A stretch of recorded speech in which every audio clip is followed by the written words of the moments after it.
I'm attorney and professional wrestler David Otunga. Yeah, you heard that right.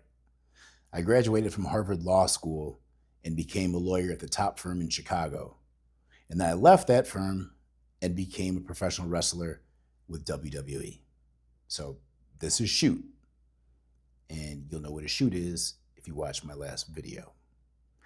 And speaking of my last video, I did a full legal breakdown of the Rajah Jackson attack. And there was tons of questions, comments. It was really well received. I'll leave a link to the video in the description. But a lot of people had the same questions. So I figured I'd make another video here and address some of those. So let's get started. Now, first of all, right off, people are asking, why hasn't Rajah been arrested yet?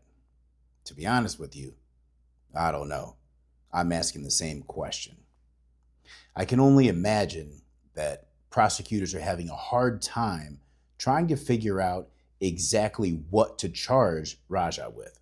Part of that is because this happened at a professional wrestling event, and law enforcement is having a hard time deciphering between work and shoot. Because at the end of the day, there was some consent given. However, it's clear to anybody who's seen the video, what Rajah did was way beyond that scope of consent. So I think they're having a hard time deciding what to charge him with, which brings us to our next question. Can Rajah Jackson be charged with attempted murder? Attempted murder seems to be the prevailing theory. I've heard numerous people on different podcasts come right out and just say, well, this is clearly attempted murder. This is the easiest thing. What are we waiting for? Not so fast. Now, attempted murder is a lot harder to prove than you might think in this situation, and I'll tell you why. According to the California Penal Code, section 664, 187A, in order to convict someone of attempted murder in California, the prosecution must prove two key elements. First, a specific intent to kill. Now, this has to be specific. This can't be just to cause bodily harm or a beat down, beat somebody up, but there has to be a specific intent to end the person's life. Secondly, a direct but ineffective act towards killing. Now, we have this satisfied right off with the video of the beatdown. So I'm going to go ahead and check off number 2. Now let's focus back on number 1. Now, what kind of evidence could be used to prove specific intent? Well, I'll tell you right off. The strongest evidence would be Rajah's own statements. So let's take a look, or a listen rather, at Rajah's most incriminating statements that he made on his live stream.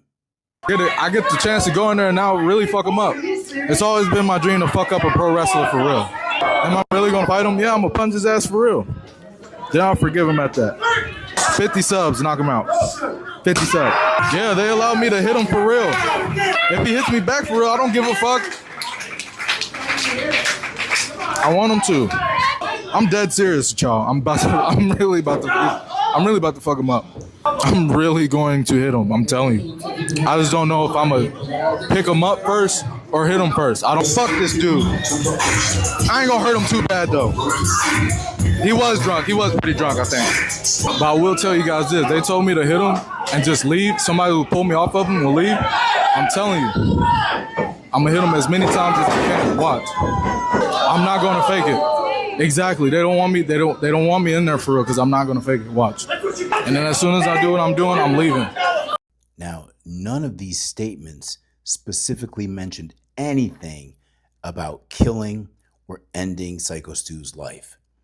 They just talked about beating him up really badly, effing him up, and I think the most important statement there that goes against specific intent is when Rajah says, I ain't gonna hurt him too bad. That's powerful. So while Rajah's statements are quite incriminating and they show premeditation, they don't show specific intent to kill. There was nothing that was said that was specifically related to killing or ending Psycho Stu's life. So without that, the burden for attempted murder just cannot be met. So again, technically, prosecutors can charge Raja with attempted murder. However, it's highly unlikely that they'll reach their burden and secure a conviction.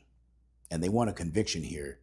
So that's why they're probably going to opt for something like battery causing serious bodily harm. Now, I've been getting this next one a lot. And the question is, can Raja be charged with assault with a deadly weapon because he's a trained MMA fighter, so aren't his hands deadly weapons? And the answer to this is kind of, in certain circumstances, but it's not what is commonly thought. So in certain states, combat athletes are required to get a license by the State Athletic Commission.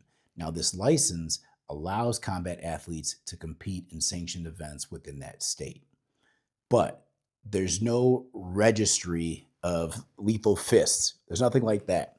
You don't have to get your hands or your feet registered like a firearm. I mean, that's silly. So that's what a lot of people were asking. And no, that is definitely not the case. However, in cases much like this here, when somebody is using their fist to beat somebody down, and this person happens to be a trained MMA fighter or a boxer where they have dangerous skills, those skills can come into play and be factored in for aggravating circumstances because their punches, their strikes are much more dangerous than somebody who is not a trained combat athlete, who does not have trained strikes.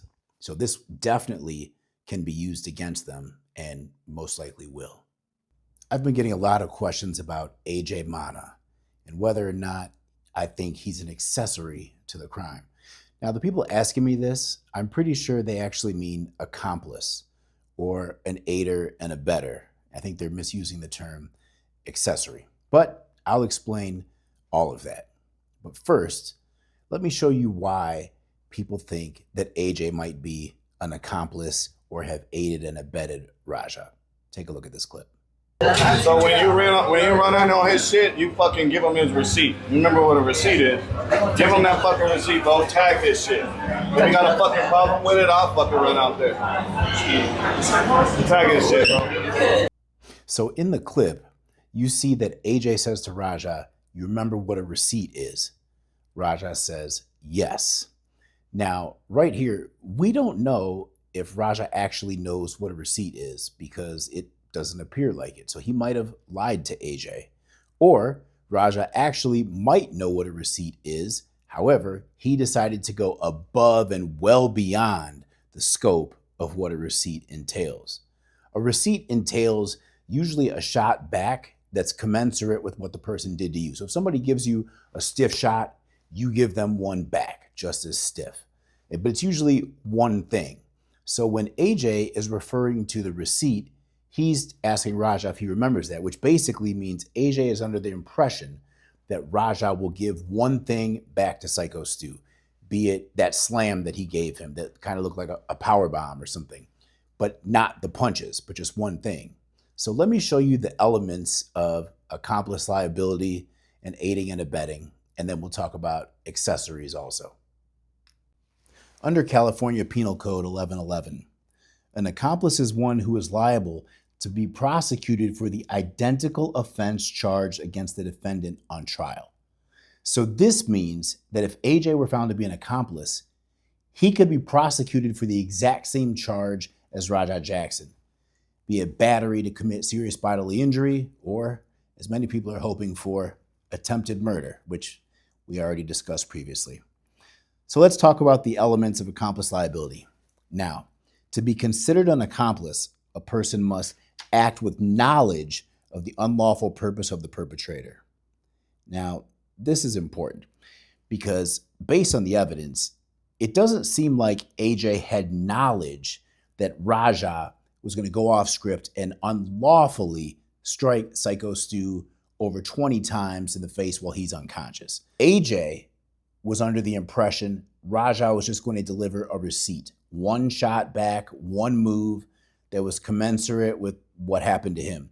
There's no way he would have known what Raja was going to do unless Raja told him.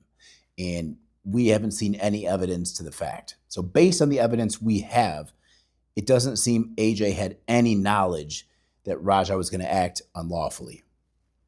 So then we don't even worry about 2 and 3 because AJ is cleared off of the first one. And we'll go down to aiding and abetting. And again, this is defined by case law, People versus Beeman. So the elements of aiding and abetting, a person has to know the perpetrator intends to commit the crime. So again, knowledge here. Knowledge is the important thing. AJ would have to have knowledge that Raja intended to commit a crime. The person intends to aid, facilitate, promote, encourage, or instigate the commission of the crime. So again, the commission of the crime, they have to be aware a crime is going to be committed. By words or conduct, do in fact aid, facilitate, or promote the crime's commission. All right, so it doesn't seem like any of that apply there. Now, let's talk about an accessory. Accessories actually occur after the crime has been committed. So people are called an accessory after the fact. And that's any person who, after a felony has been committed, harbors, conceals, or aids a principal in such felony, with the intent that said principal may avoid or escape from arrest, trial, conviction, or punishment. Now, we don't have any evidence that AJ did any of this after the crime was committed. In fact, we don't have much evidence after that. As Raja left, he does get a phone call from AJ, but it doesn't satisfy any of these elements here. All right, so I hope I cleared up a lot of the questions and confusion. But keep the questions coming. I mean, I'm enjoying this so much, just interacting with my fans. People are so invested in this. And it's been fun just having these legal conversations back and forth. I mean, how often do law and wrestling coincide? My two worlds are colliding here. Anyway, keep the questions coming. Hopefully, I answered some questions for you. Let me know what you guys want me to cover next. And if you enjoy these videos, hey, give it a thumbs up, subscribe. I'm new to doing this, but I'm enjoying it. This might be a new lane for me. Let's see.